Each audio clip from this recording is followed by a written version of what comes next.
Bonjour, bonsoir, vous avez reçu votre jeu. Ici, j'ai choisi le tarot renard, je m'approcherai après, de Célia Mélesville. C'est un auto-publié.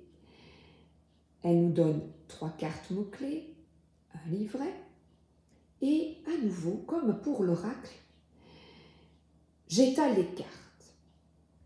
Ça permet vraiment d'avoir un aperçu de votre jeu, de le comprendre. Et il sera peut-être nécessaire d'effectuer cette compréhension, cette visualisation. En fait, quand vous êtes là avec vos cartes, c'est un peu comme une méditation. On rentre dans le monde féerique, magique de l'artiste, surtout ici, avec les dessins. C'est vraiment, Célia est une illustratrice et elle a également écrit le livret.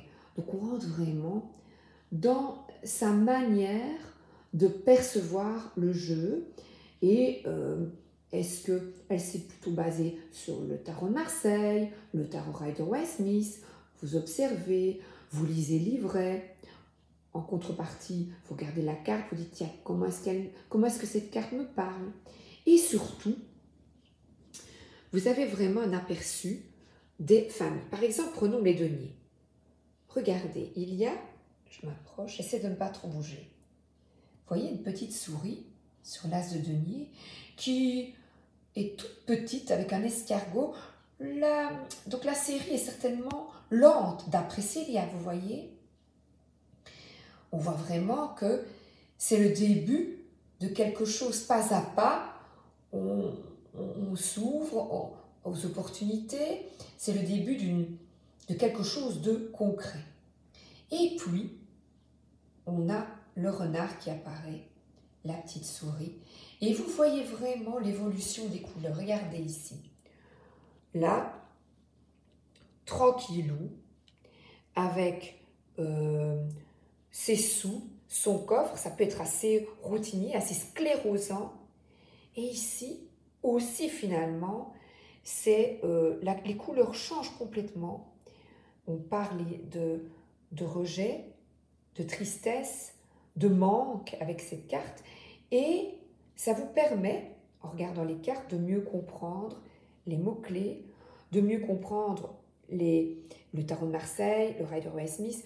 Tous ces auteurs nous donnent une partie d'eux-mêmes finalement à travers leur jeu et la manière de le percevoir, de le comprendre.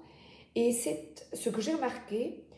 Souvent, je prends le tarot qui correspond à ce que j'ai besoin de savoir, de connaître, de comprendre à ce moment-là.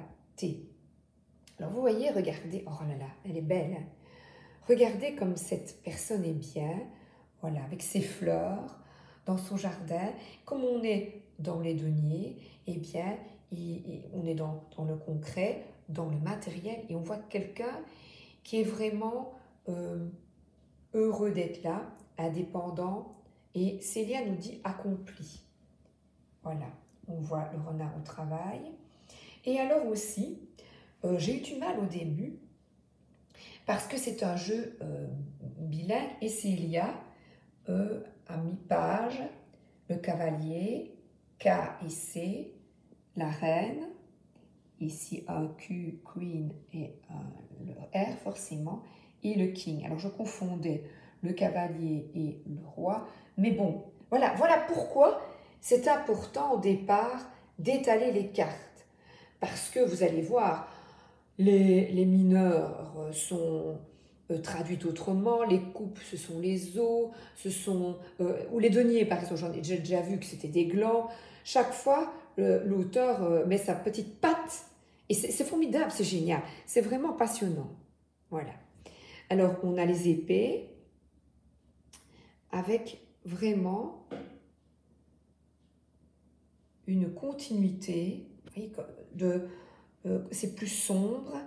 Il est vraiment nécessaire, là il y a une dispute qui est représentée par la foudre. Vous voyez vraiment par l'emploi des couleurs et des éléments, ce que l'auteur veut transmettre.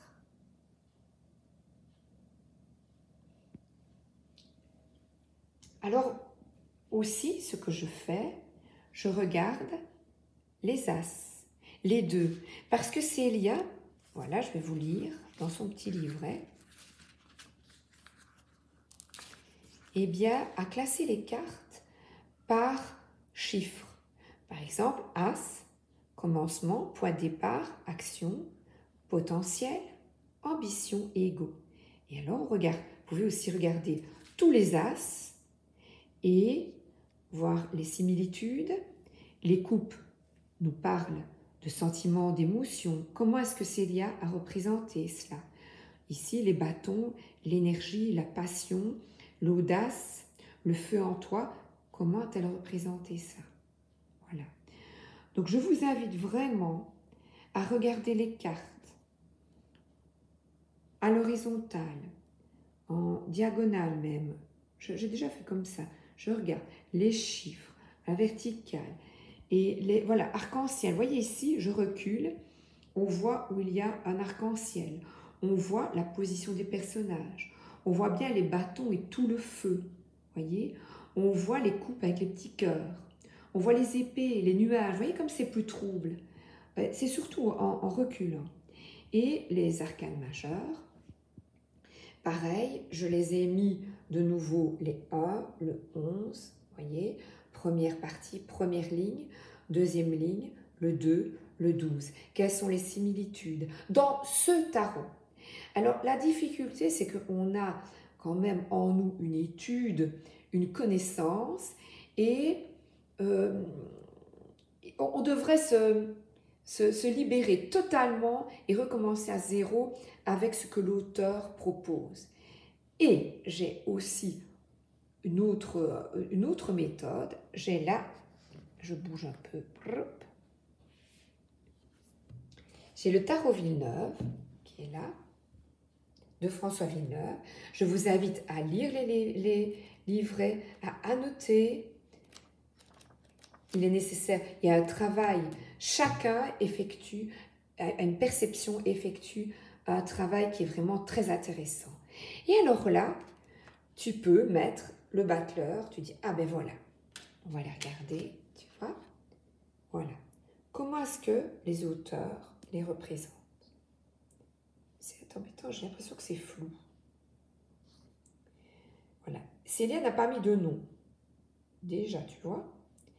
Alors là, c'est un petit renard qui jongle. Et ici, oh, ça m'ennuie. Écoutez, attends, je vais déposer. Ah, voilà. Voilà.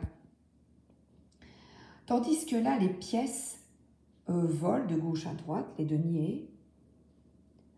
On est avec un personnage qui a une tête, une autre non. Il a l'épée en main, le petit renard non. Et vous regardez, il y a du feu là au-dessus. Le feu, c'est plus doux. La carte de Célia est plus douce. Et le magicien a vraiment un chapeau de magicien et l'infini sur son chapeau. Alors ensuite, il faut regarder Célia, tu as un grand pouvoir entre tes mains, mais avant de t'en servir, il va falloir le connaître. On parle du tarot ici. Et travailler dur pour apprendre à le maîtriser. Maîtrise la matière, les émotions, les passions, l'intellect qui te composent pour réaliser et concrétiser ce que tu souhaites, manifester ta volonté. Oui, ce que tu souhaites est manifester ta volonté. Tandis que notre ami François, je vous montre, François Villeneuve, il a des tirages, il est super, très très chouette aussi celui-là.